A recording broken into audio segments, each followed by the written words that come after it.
দেখো, গরমকালে ফলের রাজা হচ্ছে আম। আর আমকে যদি তোমরা এইভাবে পুড়িয়ে খাও তখন তোমরা নিজেদেরকে রাজা মনে করবে।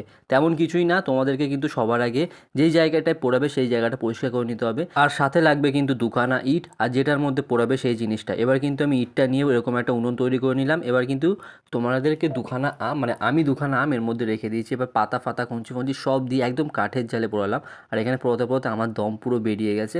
দেখো, পোড়ানো হয়ে গেছে। এবার কিন্তু এটাকে তুলে নিতে হবে অন্য একটা বাটির মধ্যে, একটু ঠান্ডা করতে হবে। তারপর কিন্তু চামচ দিয়ে ঠোকা মারবো, জাস্ট একটু ঠোকা মারবো, তারপর ওটা কেটে যাবে, মানে ভেঙে যাবে। তারপর কিন্তু পুরো পোড়া অংশটা যেটা আমের আছে সেটাকে বাদ দিয়ে ভেতর থেকে আঁশটা, মানে শাঁসটা পুরো বার করে নিতে হবে। এবার ওটাকে ঠান্ডা হতে দাও। তারপর 1 থেকে 2 ঢাকনা চিনি দাও, অল্প একটু বিট নুন দাও। এবার ভালো করে চটকাও, তারপর জল দিয়ে আরও চটকাও। এবার তোমরা এর মধ্যে ভাজা মশলা দিলে দিতে পারো, জল জিরা দিলে দিতে পারো। আমি কিচ্ছু দিইনি, জাস্ট এইভাবে পুড়িয়েছি। তোমরা গ্যাসে ওভেনে অনেক জায়গায় কিন্তু পোড়াও, কিন্তু কাঠের জালে পুড়িয়ে একবার আম পোড়া খাও। এই যে স্মোকি ফ্লেভার, যেটাকে লোকে বলে স্মোকি ফ্লেভার, ধোয়া ধোয়া, সেটা কিন্তু এই রকমভাবে আম পোড়া না খেলে তোমরা বুঝবেই না। যারা খাও তারা জানো, কমেন্টে জানিও কেমন লাগলো।